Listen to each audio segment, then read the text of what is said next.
क्या आपके पैर सुन्न रहने लगे हैं, यानी कि आपको एहसास ही नहीं होता कि आपको पैरों में हलचल हो रही है या फिर किसी तरीके की तकलीफ आपको हो रही है, हमेशा आपके पैर सुन्न रहते हैं, तो दर्शकों ये एक बड़ी बीमारी का संकेत है। यानी कि आपको पैर से जुड़ी बहुत बड़ी बीमारी हो सकती है अगर वक्त रहते आपने इसका इलाज नहीं करवाया। तो चलिए जानते हैं इस खास वीडियो में आपके इस रोग के लिए क्या कुछ हो सकता है, वो घरेलू असरदार नुस्खा जो आपको बता रहे हैं हकीम सुलेमान खान साहब। 200-300 ग्राम अलसी खरीद कर इसका पाउडर बना के रखिए। हल्का सा भून लेना, थोड़ा सा, ज़्यादा नहीं भूनना, हल्का सा भून के पाउडर बना के रखिए। और एक आता है गौनसिया जो बहुत चर्चित है और नकली भी बहुत मिलता है, असली लेना आपकी जिम्मेदारी है। ये भी 100 ग्राम खरीद लीजिए। आधा ग्राम ये गौनसिया का पाउडर अलग बनाइए और 1 चम्मच अलसी लीजिए, छोटा चाय का चम्मच, टीस्पून जिसे कहते हैं, इसे मिलाकर रोज़ाना 1 बार या 2 बार खाना खाने के बाद पानी से इस्तेमाल किया करें। आपको फ़ायदा होना मुमकिन है। वज़न बिल्कुल ना उठाएं जब तक आपका इलाज चलता रहे। ऐसे ही तमाम बीमारियों के असरदार घरेलू उपायों को जानने के लिए आप हकीम सुलेमान जी के इस वीडियो को अंत तक जरूर देखिए और ज्यादा जानकारी के लिए हमारे YouTube चैनल हकीम सुलेमान पर जरूर आएं। अगले कॉलर हैं महाराष्ट्र से स्वप्निल, स्वागत है आपका। हकीम साहब, मेरे जो पीछे से गर्दन से लेकर राइट साइड सिर में जैसे अंदर की जो रक्त बहती है वो नलिका जो ऐसा चिपक गई है ऐसा लगता है, और अंदर कोई बीमारी है ऐसा लगता है, जो और भी नसें होती है वो चिपक गई ऐसा लगता है। और जो कहीं मैं ऐसे साइकिल पे दूसरे गांव पे जाता हूँ तो मुझे कोई छू रहा है वैसा लगता है, और अंदर ऐसा डरता है जैसे कीड़े मकोड़े भौरे के पास मदला साइड रहता है ना, भौरे के पास, तो वो खुद जाता है, कीड़े मकोड़े चलते हैं ऐसा लगता है, अंदर ऐसा चिपक गए ऐसा लगता है। मैं फिजियोथेरेपी बहुत बार करता हूँ, फिर भी कुछ देर के लिए अच्छा लगता है, फिर वो जैसा का तैसा ही लगता है। ठीक है, उम्र बता दीजिए अपनी। 25 होगी। 25। ठीक है, आप याद रखें कि फिजियोथेरेपी किया करें, जो मैं बताता हूँ वो ज़रूर करें, और गौनसिया ख़रीद लें, असली वाला। अच्छा, बहुत नकली मिलता है, ये इस कदर नकली मिलता है कि मैं ये भी नहीं बता सकता कि असली कहाँ मिलता है। ये 100 ग्राम खरीद लें और आधा ग्राम रोज़ाना आप दूध के साथ नाश्ते के बाद बस 1 बार खा लिया करिए, आपको फ़ायदा होना मुमकिन है। जी, हरियाणा से हैं योगराज जी, स्वागत है आपका। एर के लिए भाव कि एर में पैर में गंजापन नहीं आ जाता जी। गंजापन आ रहा है? कितनी आयु है आपकी? 45 है जी। हाँ, अपना खूब ख्याल रखिए, मल्टीविटामिन वगैरह के इस्तेमाल किया करिए। 2-3 खजूर सुबह, 2-3 खजूर शाम को खाया करिए। और एक आता है गौन मोरिंगा सफ़ेद, गौन मोरिंगा सफ़ेद वाला ही लेना, असली सफ़ेद वाला होता है। हम दुकानदारों के पास जाते हैं तो वो लाल सा या पीला सा कुछ दे देते हैं, लेकिन ये सफ़ेद भी ऐसा होता है, ऑफ वाइट, जैसे बर्फ़ी होती है ना मिठाइयों में, ऐसा होता है।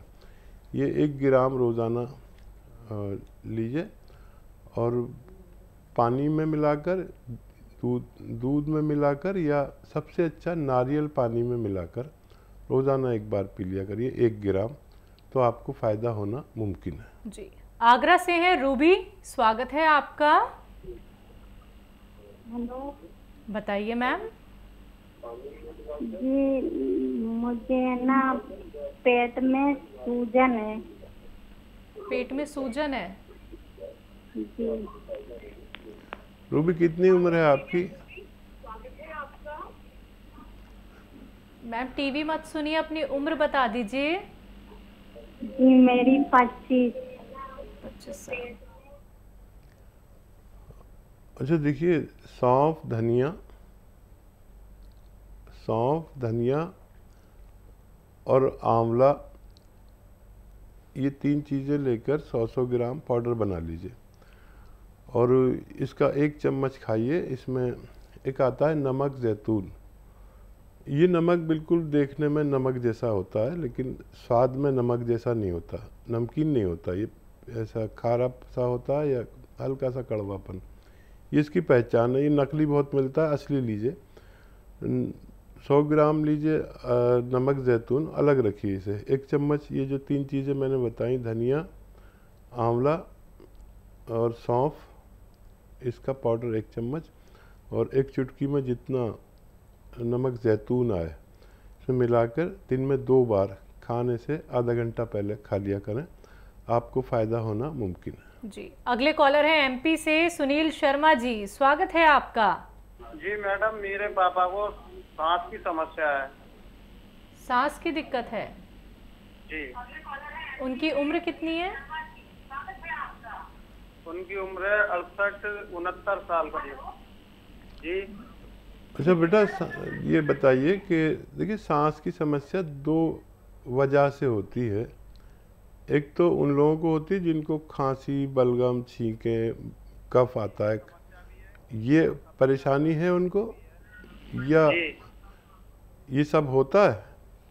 होता है। ठीक है। एक अच्छा सा नुस्खा है, अगर आप लिख लें पिताजी के लिए, सपिस्तान, उन्नाब, अलसी, ये 3 दवाएं हैं। सपिस्तान, उन्नाब, अलसी, ये 100 ग्राम खरीदें और 30 ग्राम इसमें पीपलें मिलानी हैं। पीपलें को हिंदी में पीपला मूल भी कहते हैं, ये गरम मसालों में पाई जाती हैं। 30 ग्राम पीपलें और सपिस्तान, उन्नाब, अलसी 100 ग्राम, इनको पाउडर बना लीजिए और पिताजी को सवेरे निहार मुँह यानी खाली पेट 1 चम्मच ये खिलाइए और गर्म पानी पिला दीजिए। खट्टी चीज़ों से रोक दें उन्हें, जब तक इलाज चलेगा 3-4 महीने भी लग सकते हैं, उनको फ़ायदा होना मुमकिन है। हकीम साहब, हमने कुछ लोगों के साथ एक बीमारी और देखी है, इन्फेक्शन ही कहेंगे इसे हम, कि डस्ट से उन्हें बहुत प्रॉब्लम होती है। तो कुछ लोग क्या है, अपने घर की सफाई भी करते हैं तो मुंह पे कपड़ा बांध के करते हैं, वरना जैसे ही डस्ट उनके नाक तक आती है छींके लगातार शुरू हो जाती हैं। तो ये परेशानी एक तो होती क्यों है और इसके लिए नुस्खे क्या कुछ हो सकते हैं?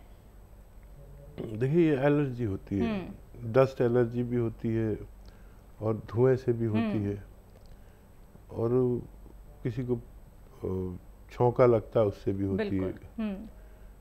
किचन में कुछ बघार रहे हैं तो और वो आदमी को ये सब हो जाता है। यही वो मर्ज है कि बहुत सारी चीज़ों से जब एलर्जी होती है तो हम ये समझ पाते हैं कि इसमें रोग प्रतिरोधक क्षमता, ताकत कम है। अब यूनानी जो है इस बारे में बहुत सीरियस है कि हर शख्स में, हर व्यक्ति में रोग प्रतिरोधक क्षमता तो ज़रूरत के मुताबिक होनी ही चाहिए। मैं तो पिछले 20 साल 30 साल से ये बात कहता आ रहा हूँ कि रोग प्रतिरोधक क्षमता अत्यधिक ज़रूरी है हर शख्स में, लेकिन अब गुज़रे हुए साल से अब सब लोग ये मानने लगे कि इम्यूनिटी यानी रोग प्रतिरोधक क्षमता, इसके बगैर अब जीना मुश्किल और नामुमकिन हो जाएगा जब से ये वायरस आया है, और पूरी दुनिया को उसकी ज़रूरत पड़ गई। लेकिन यूनानी शुरू से ही कहता है कि जब भी हम बीमार पड़ते हैं, देखिए हम जहाँ बैठते हैं, जहाँ लेटते हैं, जहाँ जाते हैं, जहाँ सोते हैं, जहाँ खाते हैं, वहाँ सब जगह बैक्टीरिया होते हैं। हम इस स्टूडियो में बैठे हैं, यहाँ अगर उससे देखा जाए ना, खुर्दबीन से, देखने वाली जो शीशा होता है, मशीन होती है, तो इतने करोड़ों कीटाणु हमारे आसपास उड़ रहे हैं और डस्ट उड़ रही है, लेकिन हमें छींके नहीं आती क्योंकि हमारे अंदर रोग प्रतिरोधक ताकत है। तो यूनानी इस पर काम करती है और रोग प्रतिरोधक ताकत की बाकायदा 5-6 महीने का इलाज है। जो लोग भी इसको करें उनको फ़ायदा होना मुमकिन है। जी, अगले कॉलर हैं हिमाचल से राकेश शर्मा जी, स्वागत है आपका। नमस्कार मैडम जी। जी नमस्कार सर। हकीम साहब सलाम। आदाब साहब, आप भी हमारे साथ खूब जुड़े रहते हैं, कर्नल साहब की तरह, हमारी बहन की तरह। उनका पहला कॉल उन्हीं का ही था, कर्नल वर्मा का। हाँ सर, मेरा तो सवाल दो है सर, बस छोटा सवाल है। तो एक सवाल मेरा ऐसा रिगार्डिंग जो आप बताते ना पेट के लिए, सौंफ, धनिया, आंवला और मेथी, किसी टाइम में आप मेथी नहीं बताते सर। मैं ये पूछना चाहता हूँ कि मेथी के बिना भी ये उतना ही मतलब बेनिफिटेड है या मेथी डालनी पड़ेगी इसमें? हाँ, दूसरा सवाल भी कर लीजिए, बड़ा अच्छा सवाल किया आपने। हाँ जी। दूसरा सर रिगार्डिंग गोंद मोरिंगा, ये थोड़ा जो मंगवाया ना सर मैंने आपकी कंपनी से, अभी थोड़ी नमी है इसमें, मतलब इसका अगर पाउडर वगैरह बनाना हो तो कैसे बनाए सर? ठीक है। हाँ, कुछ मॉइस्चराइज़र हो गया होगा तो उसे धूप में रख दीजिए आप। आजकल तो धूप बड़ी तेज़ निकल रही है, एक ही दिन में या 2 दिन में ऐसा कड़क हो जाएगा। फिर उसे फोड़ लें थोड़ा और फिर उसका पाउडर बना लें। और ये सवाल आपने बहुत अच्छा किया। बहुत लोग सोचते होंगे, करते नहीं सवाल ये, कि मैं किसी में मेथी भी ज़रूर मिलवाता हूँ, किसी में नहीं मिलवाता, किसी में जीरा मिलवा देता हूँ, किसी में नहीं कहता। तो जैसा सवाल आपकी तरफ से आता है मैं उसके हिसाब से नुस्खा बदलता हूँ। और जैसे किसी को चर्बी भी बहुत है, मोटा भी बहुत है कोई, या हाजमा ज़्यादा अच्छा नहीं है, तो मैं कहता हूँ जीरा मिला लो। अच्छा, जीरे का काम हाजमा करना है, और जीरे का छौंका लगते ही आदमी ज़्यादा खाने लगता है खाना। अगर जीरे से छौंका लगा दो तो आदमी 1-2 रोटी ज़्यादा खाता है। जीरा अगर खाने में डाल दो तब भी उसका हाजमा बहुत ज़्यादा हो जाता है। तो देखिए, ये हैं तो सब आपके किचन की चीज़ें। आप इन्हें जिस शक्ल में जानते हैं, मैं उन्हें उस शक्ल में तो जानता ही हूँ, लेकिन मैं इनके असरात की शक्ल में जो इनका फ़ायदा है मुझे वो नज़र आता है। जब आप सवाल करते हो कि मुझे ये परेशानी है, तो मुझे इनके फ़ायदे मेरे सामने चलते हैं ऐसे। मेरे पास कुछ लिखा हुआ नहीं है, जो कुछ है मेरा तजर्बा मेरे यहाँ दिमाग में है। तो जैसे ही मेरे पास सवाल आता है उसी मिनट के अंदर मुझे जवाब देना होता है, और वो पूरा सवाल के बदले में मेरा दिमाग जवाब देता है, इतनी चीज़ ये मिलाओ, इतनी चीज़ ये मिलाओ। हालांकि इनके बग़ैर भी नुस्खा बनाया जा सकता है, और बहुत बड़े नुस्खे मैं बताना नहीं चाहता। जितनी भी दुनिया की किताबें हैं, चाहे वो बड़े हकीम हों या बड़े डॉक्टर हों या वैद्य हों, उन्होंने इतना लंबा नुस्खा लिखा है कि 25-25, 30-30 दवाएं पूरे पेज पे लिखी हुई हैं, और वो इतनी महंगी हैं कि वो लिखते हैं मुश्क डालो, ज़ाफ़रान डालो और अंबर डालो। ये ज़ाफ़रान कितनी महंगी है, मैंने आज तक नहीं बताई ज़ाफ़रान किसी को। ये मुश्क जो है वो 20 लाख रुपए किलो भी असली नहीं मिलेगी, मैंने आज तक नहीं बताई। अंबर, ये मैंने आज तक नहीं बताया, ये भी कम से कम 20 लाख रुपए किलो आता है। तो वो नुस्खे कौन बनाएगा जो लाखों रुपए के? हिंदुस्तान में तो गरीबी है, और ये हकीम लोग तो अमीरों के थे। मैं तो गरीबों को मशवरा देने के लिए उपस्थित होता हूँ, और मैं चाहता हूँ कि ज़्यादातर आपके किचन से सारे नुस्खे बन जाएं। और जैसा सवाल आता है मैं नुस्खा चेंज कर देता हूँ। आप भी डाल सकते हैं, उसमें नुकसान कुछ नहीं होने वाला।